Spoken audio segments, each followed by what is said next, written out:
कैसे हैं आप सभी? आई होप अच्छे होंगे, राइट। चलिए मैं हूं तो बच्चा चैनल पे आप सभी को स्वागत करती हूँ और आज मैं आपके लिए लेकर एक्सरसाइज 7.1 का क्वेश्चन नंबर 6, जिसका आज हम सेकंड पार्ट सॉल्व करेंगे बच्चों। कल के वीडियो में मैंने इसका फर्स्ट पार्ट समझाया था और एक पार्ट और रहेगा जो आपको नेक्स्ट वीडियो में मिल जाएगा, राइट। तो चलिए स्टार्ट करते हैं। हाँ, स्टार्ट करने के पहले एक बात और कहना चाहूंगी, अगर मेरे चैनल पर नए हैं तो प्लीज सब्सक्राइब जरूर कीजिए और साथ ही लाइक शेयर करना मत भूलिए, ओके। तो ये स्टार्ट करते हैं। देखिए, निम्नलिखित बिंदुओं द्वारा बनने वाले चतुर्भुज का प्रकार यदि कोई है तो बताइए और अपने उत्तर के लिए कारण भी दीजिए। तो हमें ये जो 4 बिंदु दिए गए हैं इन्हें सॉल्व करके हमें पता करना है कि वह चतुर्भुज है या नहीं, और है तो वह किस प्रकार का चतुर्भुज है, वर्ग है, समांतर चतुर्भुज है, समलंब चतुर्भुज है, राइट। तो वो हम कैसे पता करेंगे? जब हम इसे सॉल्व कर लेंगे फिर हम उसका कारण बताएंगे, राइट। तो चलिए अब इसे हम नाम दे देते हैं A, B, C और D। आप देख सकते हैं चतुर्भुज का आकार इस तरह से होता है। तो हमें इसे सॉल्व कैसा करना पड़ेगा? तो इसे हमें दूरी सूत्र के द्वारा सॉल्व करना होगा। वो भी कैसे? पहले हम AB की दूरी निकालेंगे, फिर BC, CD और DA, इन चारों के आपस में दूरियां निकाल के पता करेंगे कि एटलीस्ट हमारा आंसर मिलता जुलता आ रहा है या नहीं आ रहा है, मतलब कि ये 4 भुजाएं आपस में बराबर आ रही है या नहीं आ रही है, राइट। तो चलिए स्टार्ट करते हैं। आपके सामने ABCD 4 मैंने बिंदु नाम लिख दिए उनके। अब यहाँ लगाएंगे डायरेक्टली दूरी सूत्र। दूरी सूत्र में सबसे पहले हम AB की दूरी तय करेंगे, जो हमारी AB भुजा दे रखी है। फॉर्मूला हो जाएगा बच्चों x2 माइनस x1 का whole square plus y2 minus y1 का होल स्क्वायर। अब आप देख सकते हैं यहाँ पर जो बिंदु दिए गए हैं, तो x1 x2 कैसे लेंगे? तो -3 का हमारा x1 हो जाएगा, 5 y1, ये x2 और ये y2। इस अकॉर्डिंग हमें A और B के जो बिंदु है उन्हीं को लेते हुए इसे इस भुजा को सॉल्व करना है, राइट। तो चलिए आप देख सकते हैं सम के अंदर AB equals to under root में x2 आप देख सकते हैं ये रहा हमारा 3, जिसे माइनस करना है x1, ये रहा हमारा माइनस का 3, ब्रैकेट क्लोज, होल स्क्वायर। अब y2 आप देख सकते हैं y2 हमारा 1 दे रखा है, जिसे माइनस करना है y1 को, ये रहा हमारा 5, ब्रैकेट क्लोज, होल स्क्वायर।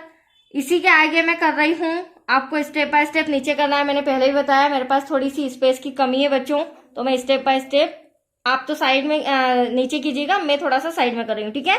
चलिए आगे सॉल्व करते हैं फटाफट। अब आप देख रहे हैं यहाँ पर 3 है और यहाँ ब्रैकेट सॉल्व करेंगे तो माइनस माइनस प्लस का 3 हो जाएगा, होल स्क्वायर प्लस 5 में से 1 क्या कितना बचा? 4, बट बड़ी संख्या काय की है? माइनस की। आगे सॉल्व करेंगे AB को। अब आप देख सकते हैं 3 और 3 कितना हो जाएगा? 3 और 3 6, और 6 का डायरेक्टली अगर 2 में मल्टीप्लाई करूंगी तो 6 6 36 प्लस -4 का -4 में मल्टीप्लाई करेंगे तो माइनस से माइनस कैंसिल, 4 4 हो जाएगा 16, राइट। इन दोनों को प्लस कर देते हैं। प्लस करने पर हमारा पास आंसर आएगा 52। अब 52 ऐसा है बच्चों जिसका कुछ स्क्वायर रूट वर्गमूल नहीं होता है, तो इसे हम AB को, जो हमारे पास दूरी आई है √52, यही रहने देते हैं। इसके बाद हम ले लेते हैं BC की दूरी, राइट। तो BC लिख लेते हैं यहाँ पर। फॉर्मूला वही होगा हमारा x2 माइनस x1 का whole square plus y2 minus y1 का होल स्क्वायर। चलिए अब जो B और C है उसके हम बिंदु ले लेते हैं। तो B मैं यहाँ लिख लेती हूँ, C यहाँ B के बिंदु है हमारे 3,1, देन C के बिंदु है हमारे पास 0,3। अब देखिए हर बार हमें हर बिंदुओं को इस तरह से x1 y1 लिखना होगा, तभी हम वैल्यू पुट कर पाएंगे बच्चों। अब आप देख सकते हैं मैं वैल्यू पुट करने जा रही हूं, मैंने अलग अलग कर ली x1 y1। तो देखिए ये मेरा x2 है जो कि 0 है,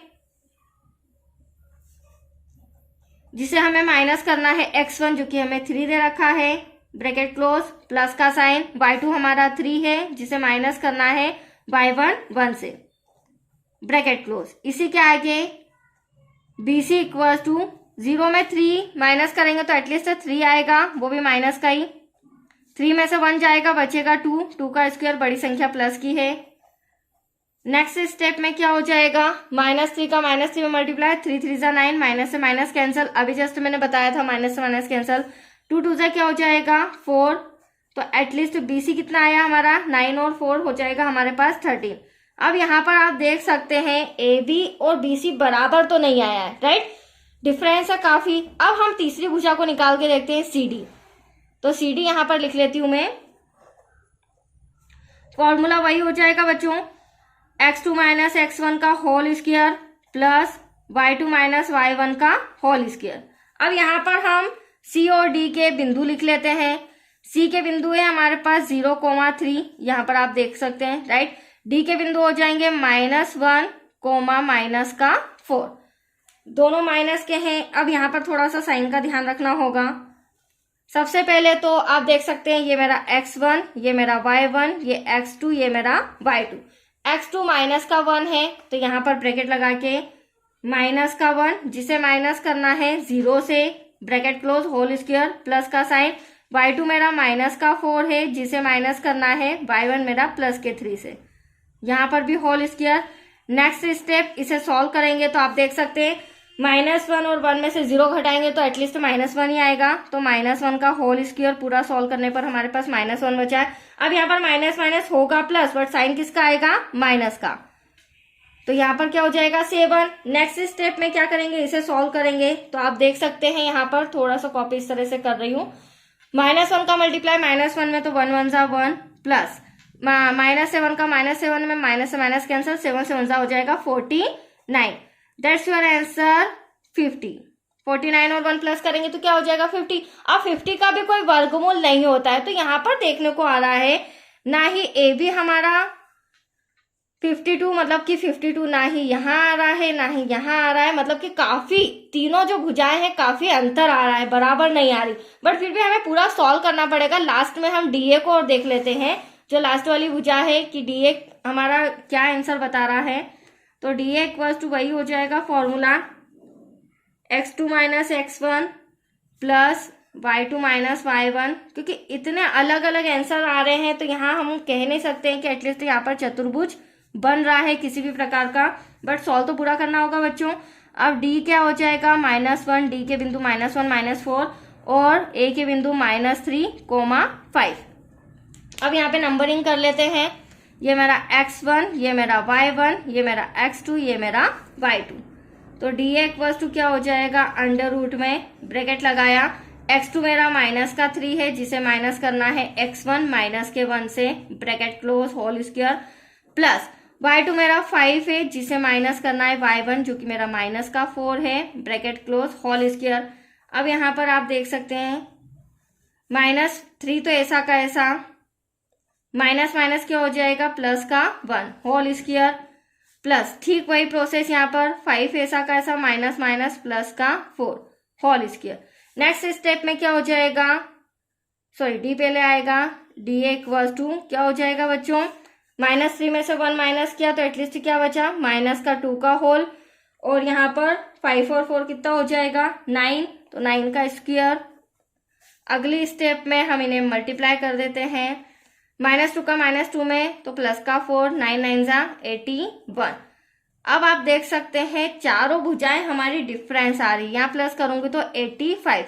तो कहने का मतलब ये है बच्चों, यहाँ पर चतुर्भुज नहीं बन रहा है क्योंकि ए बी बराबर बी सी नहीं है, बी सी बराबर सी डी नहीं है और सी डी बराबर ए डी नहीं, मतलब कि ये चारों भुजाएं एक दूसरे के बराबर नहीं है। तो यहाँ पर कोई चतुर्भुज बन ही नहीं रहा है, राइट। तो यहाँ पर हमें लिखना पड़ेगा चूंकि